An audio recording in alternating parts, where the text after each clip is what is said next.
Mr. Speaker, Jazan Piros. Jazan Piros.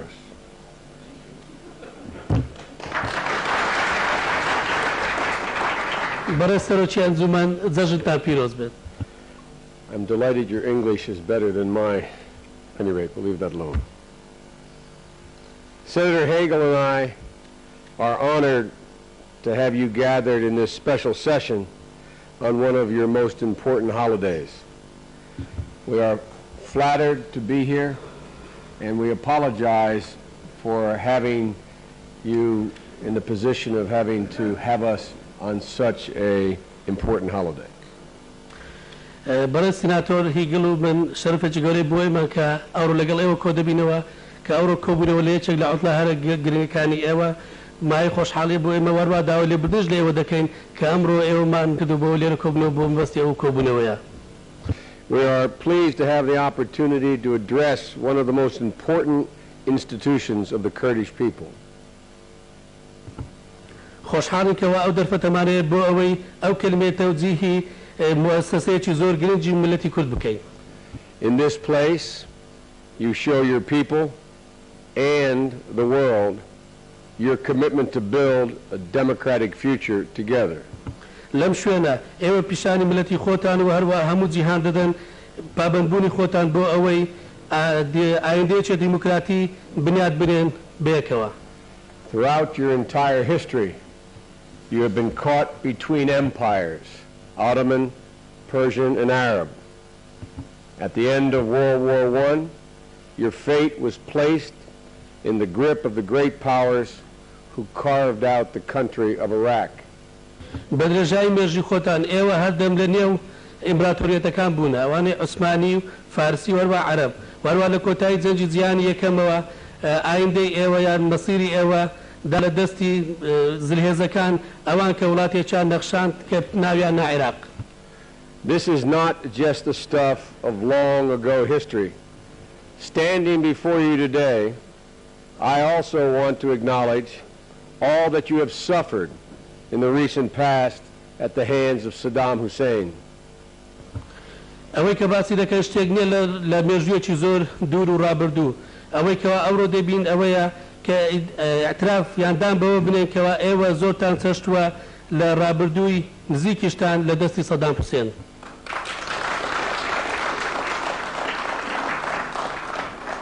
You have been repressed.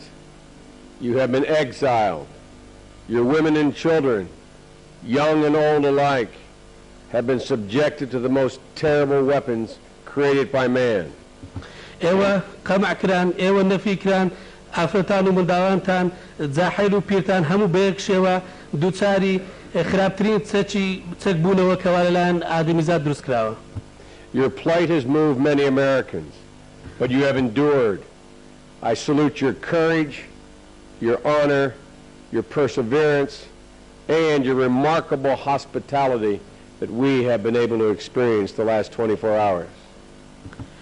مشكلة ايوه تأثير لزور لأمريكا كان كردوها ايوه تحملتان زور بوا من ريز وسلاهم هي بو آزايتي ايوه شرف مندي ايوه واروا مسابرة ايوه و ميوان داريا برتاوي كوا ايما برتاوي خومان بينيو مانا. But most of all, I salute the optimism you all share, that your tomorrows will be better than your yesterdays. برام لهموش قلنتر زيد صلاة ورزم هي بو او تفاولي كوا ايوه هموتان مشترك لسري كوا بياني ايوه باشتر دوي لدوينتان. During the short time in northern Iraq, we've been deeply impressed by all that you have accomplished under the most difficult circumstances in one of the world's most dangerous neighborhoods. لما وي كمي يوما كوا لباكوري عراق بونا اما زور انتباعي باش وقول ما وقر لوي كوا ايو بدستان هنا وتاوكو استا لجر او بارودو خزحمتي كوا ايو تيايدا جاون كليق لشوينه هر خطرناك كاني زيهان يا دور بركاني خطرناك زيهان دجبرد. We have traveled your roads, we've met with your leaders, we've talked with your people, and we've seen firsthand all that you have done, the schools, the hospitals, the universities, the civil society groups, literally hundreds of projects that have made a dramatic difference in the lives of your people. You've used the new tools of globalization to overcome the isolation that geography and geopolitics has placed on you. ئێمە سەفەرمان کرد بە ڕێگایەکانی ئێوە ئێمە چامان بە سەرکردەکانی ئێوە کەوت قسەمان لەگەڵ ملەتی ئێوە کرد و هەروەها ئێمە زانیاری دەستی یەکەممان وەرگرت و زانیمان ئەو شتانەشمان بینی کە ئێوە خۆتان ئەنجامتان داوە قوتابخانەکان بگرن نەخۆشخانەکان بگرن یان زانکۆکان و هەروەها گروپەکانی کۆمەلگای مەدەنی یان بە شێوەیەکی بڵێم کەوا بە سەدان پرۆژەمان بینی ئێوەش کەوا گۆڕانکاریی زۆر جەزریتان ئەنجام داوە لە ژیانی ئەو خەڵکە ئێوە ئەوەشتان بەکارێنە کە ئامرازەکانی تازەی بە جیهانی بوونتان بەکارێناوە بۆ ئەوەی زابن بەسەر ئەو عوزلەیەی کەوا جوغرافیا و جیۆپۆلیتیک بەسەر ئێوەیدا سەپاندووە.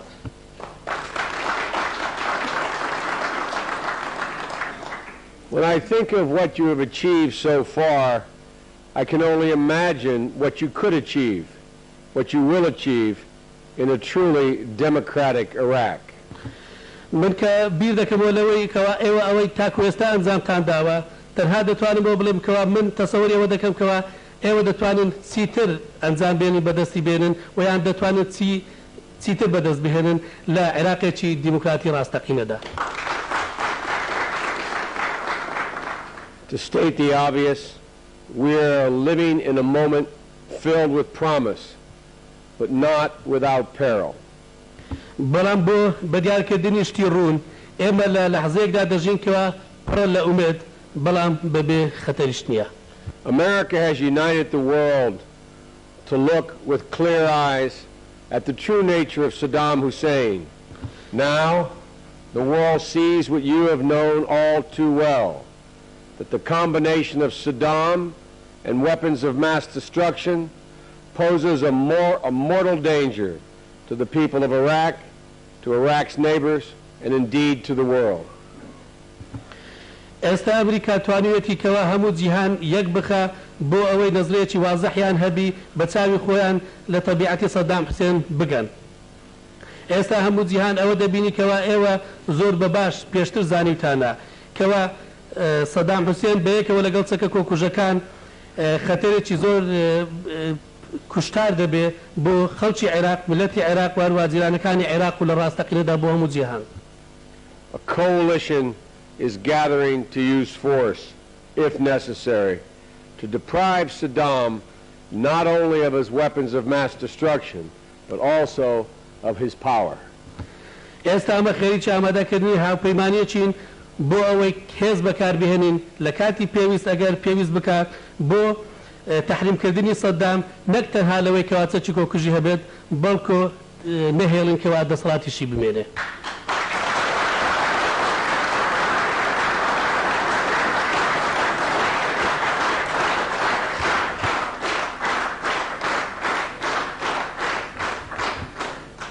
I do not know what the next weeks and months will bring, but I do know what the future must bring for you and for Iraq, a country that is united, that embraces the goals of democracy, and that respects the rights of all its citizens, be they Kurds, Turkmen, Assyrians, Arabs, Shia, or Sunni.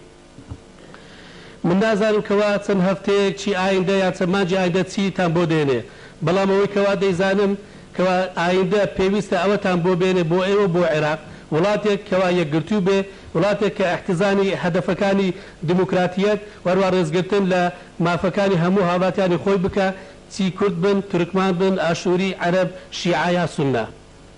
I say as a fellow parliamentarian, in pursuing these goals, your watchword must be realism. You must all be realistic, and I have been impressed by your realism. وەکوەندامێکی پەرلەمان هاوشێوە و هاوشان لەگەڵ ئێوە بۆ ئەوەی بەدوای ئەو گۆڕە ئەو هەدەفانە بڕۆن بۆ بەدەستێنانی ئەو ئامانجانە پێویستە چاوەڕوانی تەماشاکردنی ئێوە زۆر واقعبینانە بێ و پێویستە هەمووتان واقعبین بن و من زۆر انتباعێکی باش و سەرنجم ڕاکێشا بۆ واقعیەتێکەوە ئێوە پیشانتان داوە. Your determination to work together your recognition that your future lies in a united Iraq, your sensitivity to the concerns of your neighbors. These all will sustain and strengthen the commitment we, the United States, and others have made to you. عزمی ئێوە بۆەوەی لەگەڵ یەک ئیش بکەن و هەروەها ئیدراکی ئێوە کەوا مستەقبەلی ئێوە لەناو عێراقێکی موحەددایە و هەروەها هەستیاری ئێوە حەساسیەتی ئێوە بەرامبەر نیگەرانیەکانی دەروجیرانەکانتان وا دەکەین کەوا ئێمە بەردەوام بین و هەروەها بەهێزش بین لە ئیلتیزاماتەکانی خۆمان کە ئێمە ئەمریکا و هاوپەیمانانمان داومانە بە ئێوە.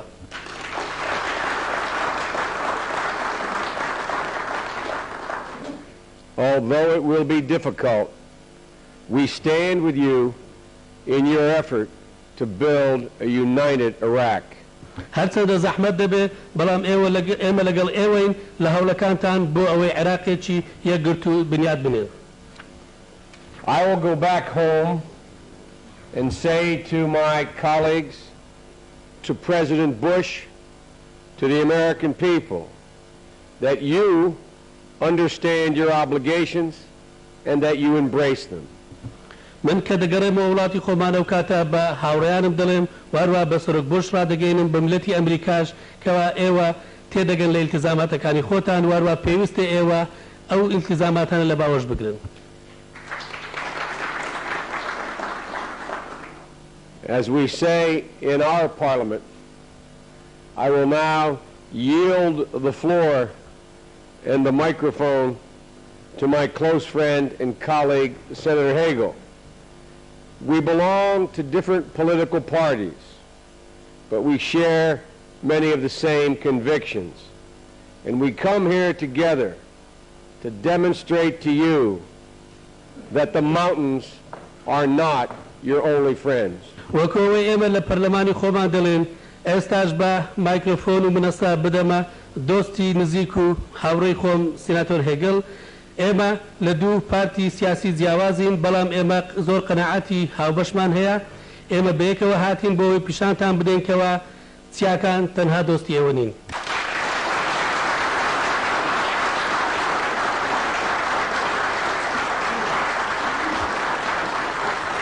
Thank you, Mr. Speaker.